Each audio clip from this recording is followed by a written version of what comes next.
Let's look at the church. Christopher Hitchens in his book God is Not Great makes the point that religious faith, as evidenced by ordinary followers, and I quote, is the single strongest proof that there is no God. That actually the behavior of so-called Christians, followers of Christ, has been so reprehensible over the centuries that it in and of itself denies the very existence of this God of love that you talk about in your book. Mm-hmm. How do you respond to that? Well, he's right that it's actually the greatest argument against the truth of Christianity. He's absolutely right. I would say of all the objections, it's the strongest one. However, I am so delighted that some of you were here 2 weeks ago when we did the first part of the VeritasForum with Andy Delbanco and Mark Lilla. Mark Lilla, who is quite critical of the church, Mark Lilla points out that Christianity has got self-corrective resources in it that are extremely strong. And you see in the Old Testament prophets in the Hebrew Scriptures are always criticizing religion. Jesus is always criticizing the religious leaders and the religion of the day. He sees the moralism, he sees the hypocrisy, he sees the bigotry, he sees the oppression. And Mark Lilla says you can criticize Christianity until you begin to realize that Christianity has self-critical resources way beyond your ability to criticize. And the perfect example of this is Martin Luther King Jr.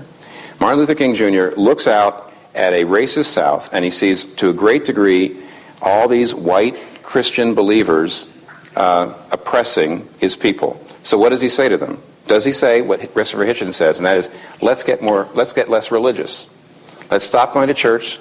Let's admit the fact that, everything is relative because there really is no God. No. What he actually says is let justice roll down like waters and righteousness like a mighty stream, which is Amos. And what he's doing is he's saying what you need is not less religion, but real, true Christianity. And he was very prophetic. And he certainly in no way says that the answer to the injustices that Christian people have done is to abandon their Christianity, but get in touch with the roots of what real Christianity is. But I guess the problem with that is that when any of us look out, we see a place like Northern Ireland, where for 40 years Catholics and Protestants systematically murdered each other under the guise of their faith. Right. It doesn't get more Christian than that. And then you look at somewhere like the Middle East, where Israelis and Palestinians are killing each other relentlessly, and again they're divided because of the deity to some extent.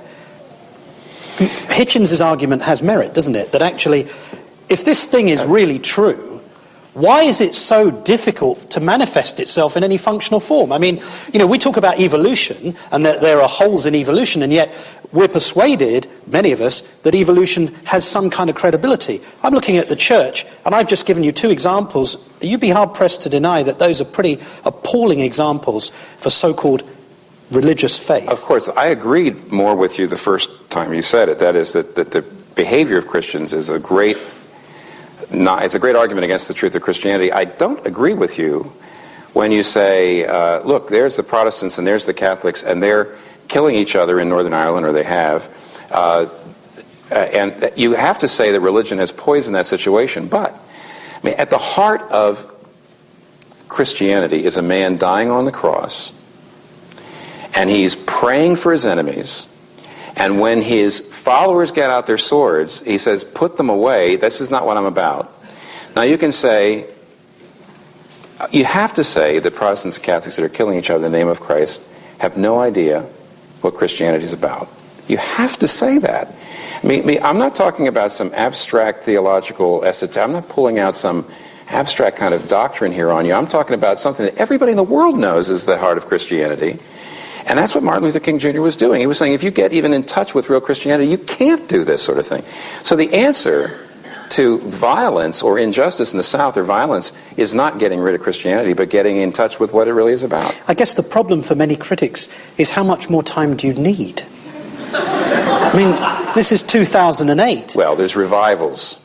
In other words, what a revival is that Christianity, even more than other religions, tends to go to seed, especially when it gets in bed with power. Somebody was asking tonight at supper time, I said, why is it that Christianity, unlike Islam, unlike Buddhism, unlike Hinduism, tends to, in a sense, evolve so that the new demographic center is someplace it didn't used to be? I mean, Hinduism is still basically Indian, and Buddhism is still basically Asian, and Islam is basically Middle Eastern. But what you have with Christianity was originally it was Jewish, it was Greek, it was European, North American. Now it's becoming African, Latin American, Asian. That's the average evangelical Christian today is non-Western and non-white. And somebody said, why is that? And I believe it's because Christianity's essential message works best away from power. It works best at the margins, that when Christianity gets into bed with power, the message of the cross gets obscured, and it tends to go to seed. And I think that's what you have with state churches. And therefore, I really think that when Christopher Hitchens actually uses some of those illustrations, he's just not listening. He's tone deaf to what Christianity is all about. For more information about the Veritas Forum, including additional recordings and a calendar of upcoming events, please visit our website at veritas.org.